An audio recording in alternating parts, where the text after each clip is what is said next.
به جهان خرم از آنم که جهان خرم از اوست، عاشقم بر همه عالم که همه عالم از اوست. این ذهنیت، این جهان بینی و فلسفه همکنون به دلیل دردها و رنجها و تفاوت‌ها و تبعیضایی که در داخل و خارج کشیدیم در همه وجود داره.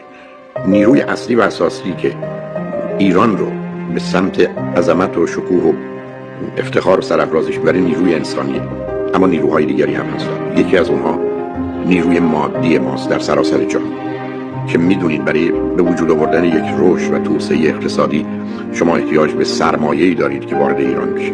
و من فقط تصور میکنم ایرانیان عزیز که در سراسر جهان هستن، حتی اونایی که به هر دلیل نمیخوان به ایران بیان، وقتی که ببینن یه چنین امکان سرمایه گذاری رو در ایران وجود داره که با امنیت و آرامش با بیشترین بازده و رشد رو داره، چه خواهند کرد؟ بعدم تازه ما یه چیزی نزدیک 300-400 میلیارد دلار یا چیزی نزدیک به این الان به عنوان پولهای به نوعی بلاک شده ایران داریم که از آن مردم ایران، و بدون تردید همه اونها رو میتونیم در اختیار داریم.